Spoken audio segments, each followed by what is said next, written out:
నంద్యాల జిల్లాలో వర్షాలు కురుస్తూ ఉన్నాయి. ఆత్మకూరులో కుండపోత వానలు. వాగులు వంకలు కూడా పొంగి పొర్లుతూ ఉన్నాయి. రాకపోకలకు తీవ్ర ఇబ్బందులు ఎదురవుతున్నట్లుగా కూడా తెలుస్తోంది. మోంథా తుఫాన్ నంద్యాల జిల్లాలోని ఆత్మకూరు రెవెన్యూ డివిజన్ను తీవ్రంగా దెబ్బతీసిందని కూడా చెప్పుకోవచ్చు.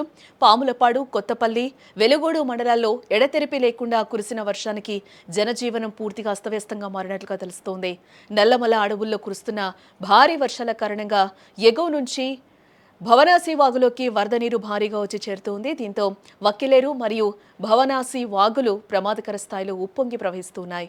ఆత్మకూరు పట్టణ శివారులోని భవనాసి వాగు ఉప్పొంగి పొర్లుతూ ఉండడంతో పట్టణం దాదాపు జలదిగ్బంధంలో చిక్కుకున్నట్లయింది. పలు గ్రామాలకు రాకపోకలు పూర్తిగా నిలిచిపోయాయి. కర్నూలు, గుంటూరు జాతీయ రహదారిపై సైతం మోకాలి వరకు వర్షపు నీరు పారుతూ ఉండడంతో వాహనాల రాకపోకలకు తీవ్ర అంతరాయం ఏర్పడింది. వెలుగోడు మండలంలోని మాధవరం వద్ద గాలేరు వాగు పొంగి పొర్లుతూ ఉండటంతో మరో 8 గ్రామాలకు ప్రజా రవాణా సంబంధాలు తెగిపోయాయి. లోతట్టు కాలనీలన్నీ కూడా జలమయం కావడంతో ప్రజలు తీవ్ర ఇబ్బందులు పడుతూ ఉన్నారు. పరిస్థితిని సాధారణ స్థాయికి తీసుకురావడానికి అధికారులు కూడా ఇప్పటికే అక్కడ చర్యలు చేపట్టినట్లుగా కూడా మనకి తెలుస్తోంది. ఆలగడ్డలో తుఫాను ప్రభావంతో భారీ వర్షాలు కురుస్తూ ఉన్నాయి. వాగులు వంకలు ఉధృతంగా ప్రవహిస్తూ ఉన్నాయి. ఖాదరా గ్రామ సమీపంలో ఒక్కిలేరు వాగు ముంచెత్తడంతో రాకపోకలకు అంతరాయం ఏర్పడింది. చిన్న కంబలూరు, కొండమాయపల్లె, రుద్రవరం గ్రామాలకు రాకపోకలు నిలిచిపోయాయి.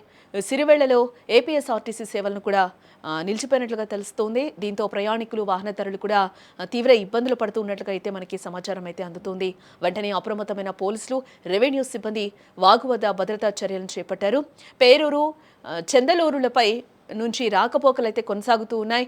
ఎడతెరిపి లేని భారీ వర్షాల వల్ల పలు వాగులు ఉధృతంగా ప్రవహిస్తూ ఉన్నాయి. పొలాలకు వెళ్లే రైతులు, అవసరాల కోసం బయలుదేరే ప్రజలు అప్రమత్తంగా ఉండాలి అంటూ కూడా అధికారులు సూచిస్తూ ఉన్నారు. ప్రమాదకర వాగుల్లో రాకపోకలు సాగించొద్దని కూడా అధికారులు హెచ్చరికలైతే జారీ చేస్తూ ఉన్నారు.